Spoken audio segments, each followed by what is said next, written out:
Now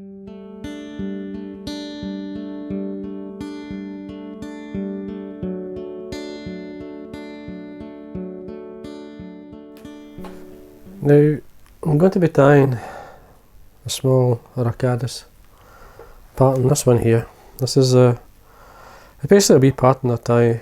This is for a friend of mine who fishes the lochs a lot, and he did really well with this fly. At first it was just a bit of fun, colours and stuff. I was actually using up hackles, these hackles here. These are Cree hackles. It's a mix of ginger and Cree in this neck I had. So I was just using them up, and you can see there's quite a few in amongst the others. Some obviously Cree completely, and there's obviously a few with the ginger and the Cree. So I was just using them up, but this caught a few fish for him. He really liked it, and I thought he'd like to see it. I mean, I'm sitting tying chocolate drop. These are brown versions. I've got some cinnamon versions as well. But this is the plain, basically plain. Now the thread I used was a Rusty.Brown in 8/0 from uni. The first thing we do is just run the wax through it. The hook, this is a full mill hook. This is a short shank special. It's a size 12. It's basically the shank's equivalent to a 14, but the gape is equivalent to a size 12. And it's very good for Caddis type flies. It suits the wing, and they hook extremely well. Obviously this is barb, but you can debarb it as well. Now, first what I'd like to do is start with thread off, come down around about halfway. We tie in some fine copper wire. This is just for the body. Now we carry on down. And what we do is just come round the bend, a couple of mil or so, and then we bring the thread back up to about, say, 2/3 of the way up. Now for the body, I'm going to be using the Peacock eye.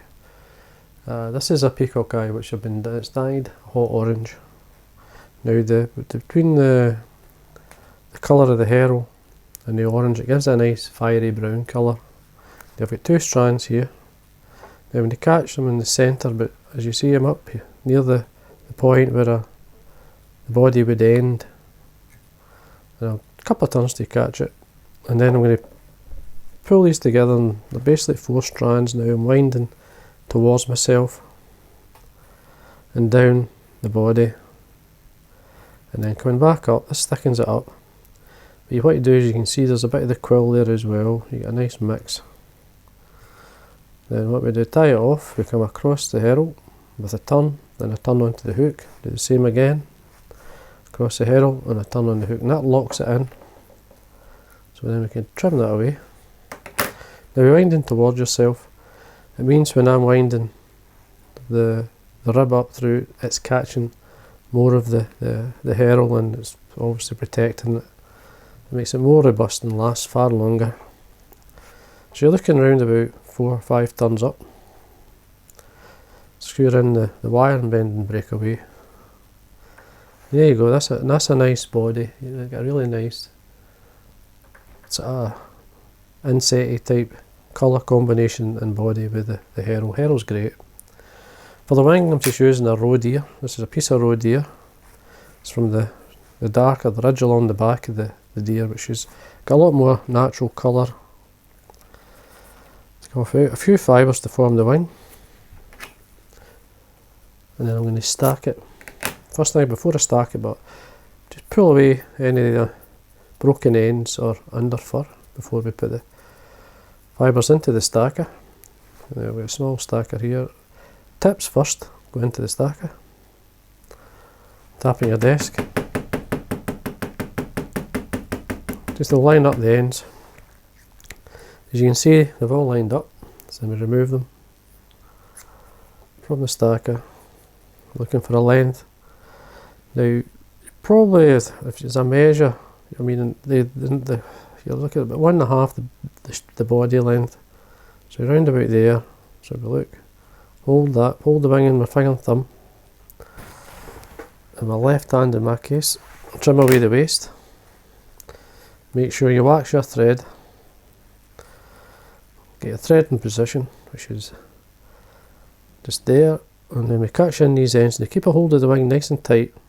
Pull tight down onto these cut ends, don't let the wing go, and then just wind your thread tightly through the cut ends, down towards the eye, and then we work our way back up. Just take your time, come back up through, again nice and tight all the way up. Then we can leave the wing go, see what we like. See how much we've got here. We can obviously check and see there's none. Come round onto the underside of the body, we don't want that. And what I'm going to do here is wax the thread again. We've got a base of thread coming down onto the thorax area.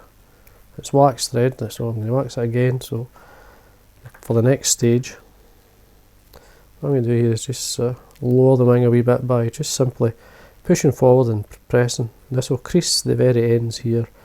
And this will lower the wing, get it to sit nice for you.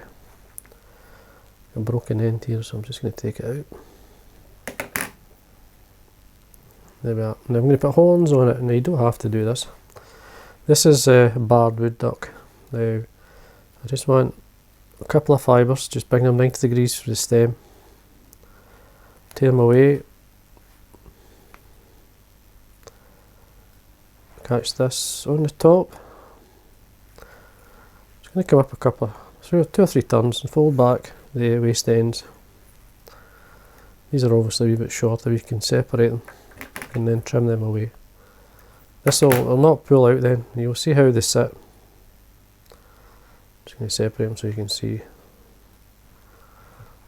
And then Hackle, as I say, is going this Cree ginger type mix.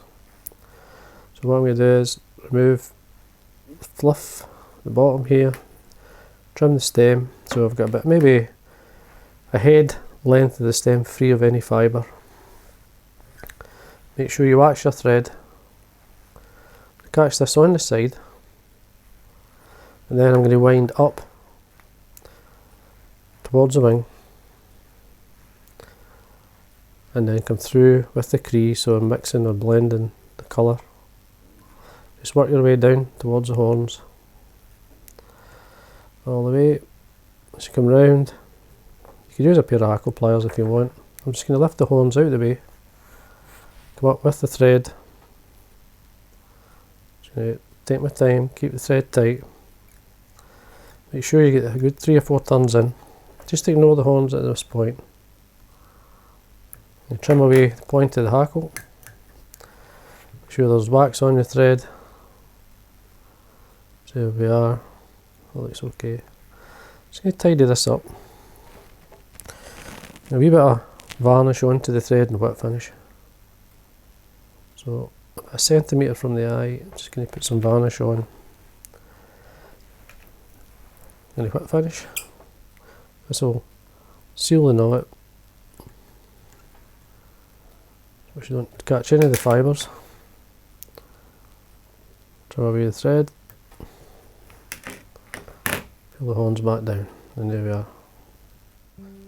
So anyway, I hope you enjoyed that. That's a lovely small caddis fly that I'm sure if you try it you'll catch fish with it. And if you enjoyed the videos, please subscribe, and thank you for watching.